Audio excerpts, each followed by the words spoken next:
So going on, as luck would have it, somebody I met recently hooked me up with a gram of shards. I was excited and had accepted what might come later as part of the experience. And what the hell was I thinking? The first night there were no delusions or psychotic episodes to speak of, so I decided to go a little heavier on my dosage.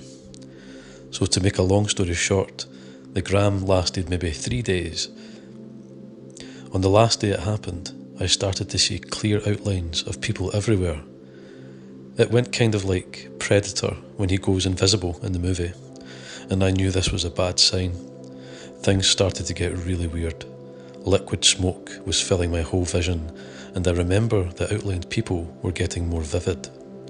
They would smile at me with evil faces, and they would wave. It was pretty scary. I would be having conversations with somebody and realise I was totally alone. And lots of times I would find myself chasing imaginary intruders out of my yard. I would see people plain as day, and then when I got up close, they would be a chair or a lawn ornament. A lot more things happened I can't even explain, like hands touching me all over.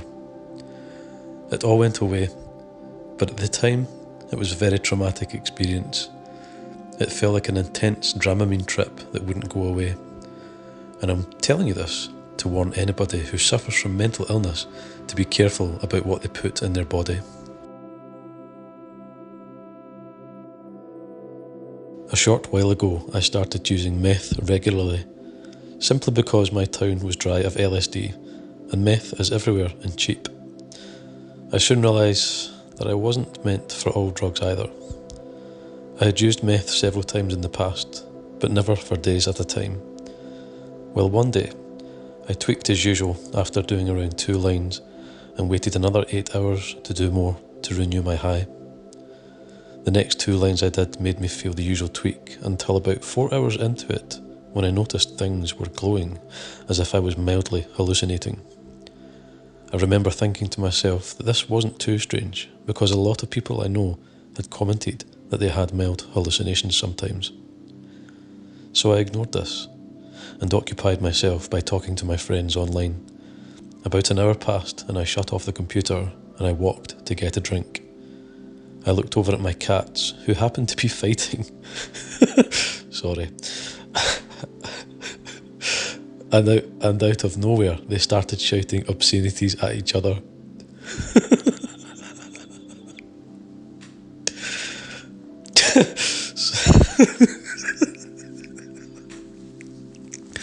I'm so sorry.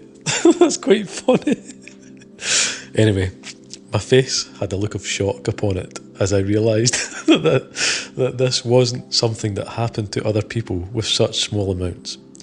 And by this time the glowing had intensified greatly, and everything around me was a different colour than usual, and many things were shooting sparks and rays of light. And there was a shadow of another person constantly next to mine, who kept whispering random words in my ear. I could no longer breathe without consciously making myself do it, so I spent every few seconds remembering to breathe for fear that I would die. So I walked to the bathroom to splash some water on my face, which was very hot, and there was a man pointing to the light switch with enthusiasm, as if waiting for me to turn it on.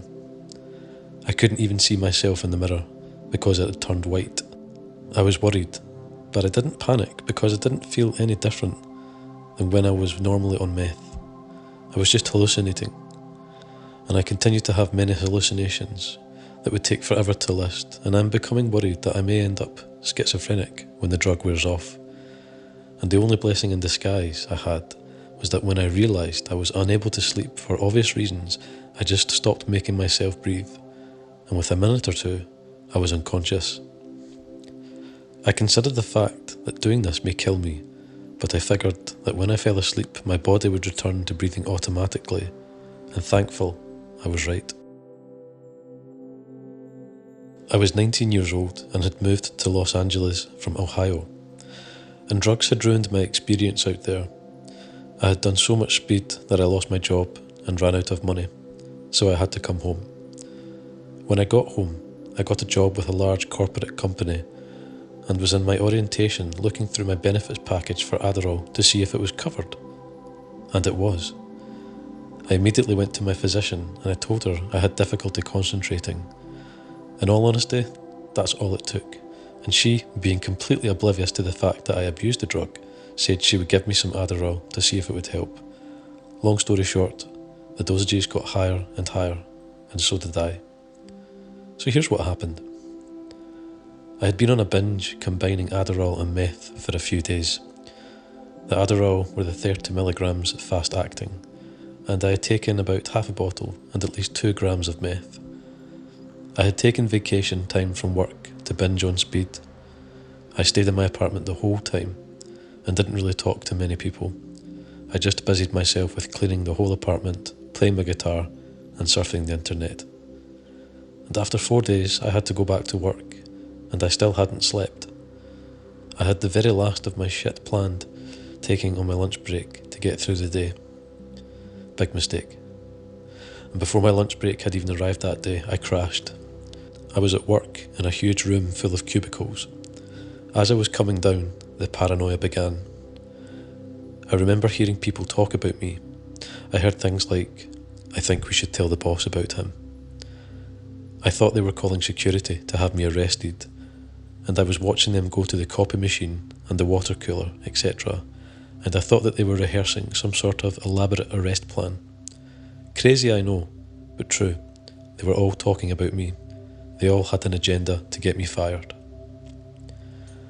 At this point I got up and left, thinking I was fired anyway. As I drove home, I looked around me, and I was noticing people's air fresheners on the rear view mirrors, and I thought that they were membership tags for some undercover police organisation. I thought they were following me to my apartment.